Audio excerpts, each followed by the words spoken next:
In the same way, even though God has the right to show his anger and his power, he is very patient with those on whom his anger falls, who are destined for destruction.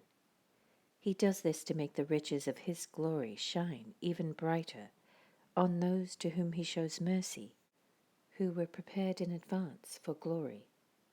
And we are among those whom he selected, both from the Jews and from the Gentiles.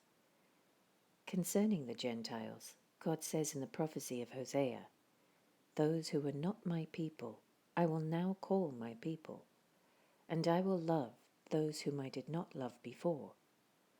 And then at the place where they were told, "You were not my people," there they will be called children of the living God. And concerning Israel, Isaiah the prophet cried out, "Though the people of Israel are as numerous as the sand of the seashore, only a remnant will be saved. For the Lord will carry out his sentence upon the earth quickly and with finality." And Isaiah said the same thing in another place. "If the Lord of heaven's armies had not spared a few of our children, we would have been wiped out like Sodom, destroyed like Gomorrah." What does all this mean? Even though the Gentiles were not trying to follow God's standards, they were made right with God, and it was by faith that this took place. But the people of Israel, who tried so hard to get right with God by keeping the law, never succeeded. Why not? Because they were trying to get right with God by keeping the law, instead of by trusting in him. They stumbled over the great rock in their path.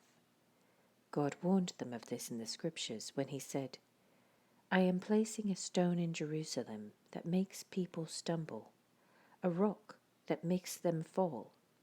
But anyone who trusts in him will never be disgraced." Dear brothers and sisters, the longing of my heart and my prayer to God is for the people of Israel to be saved. I know what enthusiasm they have for God, but it is misdirected zeal, for they don't understand God's way of making people right with himself. Refusing to accept God's way, they cling to their own way of getting right with God by trying to keep the law.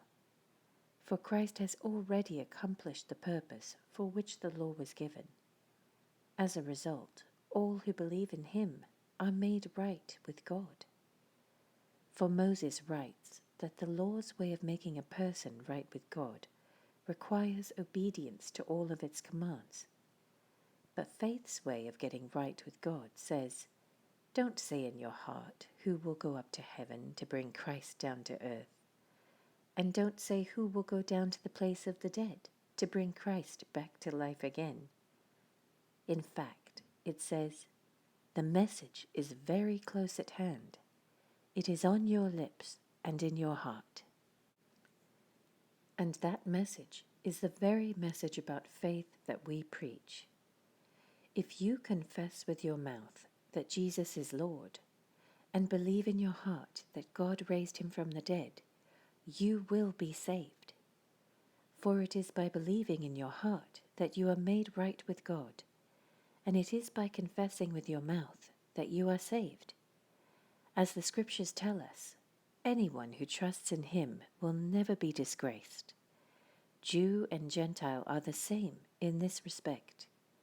They have the same Lord, who gives generously to all who call on him. For everyone who calls on the name of the Lord will be saved.